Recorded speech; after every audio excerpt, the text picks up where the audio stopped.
The year is 2016. After an exhaustive Pokemon Go session hitting the Starbucks Pokestop across the street from your bed, you open Spotify and listen to Era's new album, Drift. After coming to terms with the fact that your 6-string bedroom djent riffs will always be garbage, you get the urge to go to Guitar Center and play guitars you can't afford on the amazing new Line 6 Spider 5 you've heard so many great things about to make yourself feel better. As you sit there with an Epiphone Les Paul tuned to drop D because that's all they had on the lowest rung you could reach, you're playing palm mutes and you can't help but think something's missing.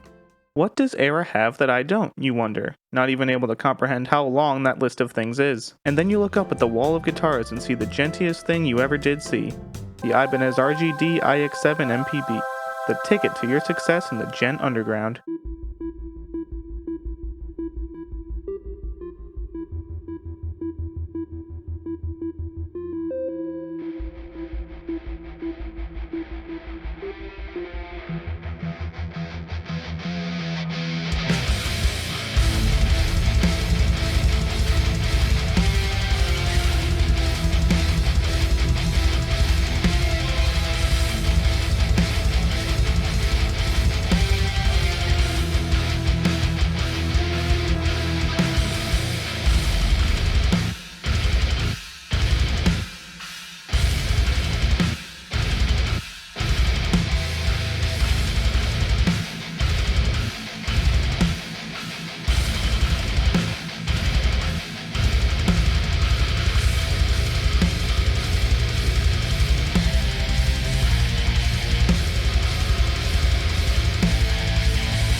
I think Trey Xavier really said it best when he said, "I've never seen something so egregiously targeted towards djent kids," because he would be right. This, in my mind, is the defining 7-string djent guitar, and every aspect of it really lends itself to that name. I actually had another one of these in 2018 from an earlier year that I sold because I thought, if this is so good, an Ibanez Premium has got to be better, right?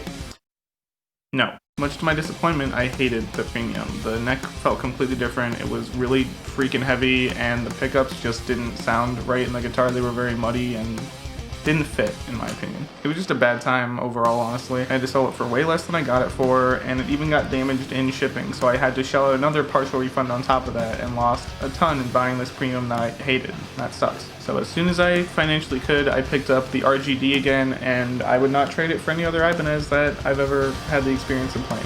The ash body coupled with the DiMarzio pickups give it the really classic high-mid snort sound that you kind of associate with djenty guitars, things like volumes or periphery. It also intonates super well, not only for the 12th fret, but also for the 24th. I've been able to get really accurate intonation, and this is the only guitar where I've ever been able to do that. Unfortunately, because of all kind of the high-mid content, this guitar is kind of hard to work with in a production environment. I really find it difficult to tell when the lowest string is in tune. I'm constantly having to double check on it because a lot of, production line tuners don't handle or hear the low extended range strings very well. There's only one I've really encountered, so that's what I use, but even then I'm not sure if that's entirely right. So when I'm tracking with it, it makes it kind of a struggle to know if it's in tune all the time. The sonic characteristic makes it really ideal for cutting through in a live band mix, but it does create some production challenges. Nothing EQ can't fix, but still just something to keep in mind. In my memory, it was one of the first, if not the first, production line guitar to do kind of the reveal top kind of thing on it.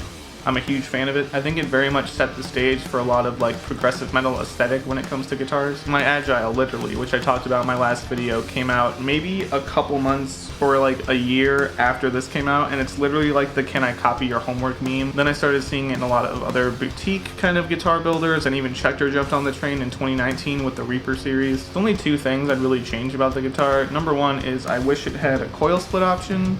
I love this switch and the electronics feel nice, but just if this was a push-push or a push-pull coil split, I'd feel like I had a lot more versatility in it, despite it sounding really good for what it does. And I also, unfortunately, do have some problems keeping it in tune. It likes to go sharp after tuning, and I think that's probably attributed to the plastic nut they have on here.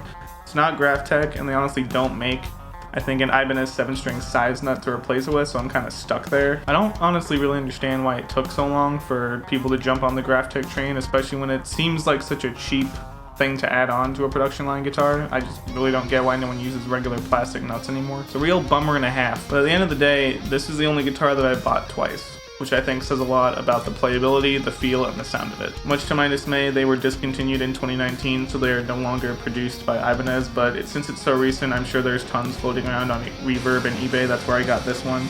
So you'll definitely find one if you're trying to get one. But of course, I want to know what you guys think. I'd love to hear more about your favorite Ibanez in the comments below. Thank you so much for watching, and until the next video.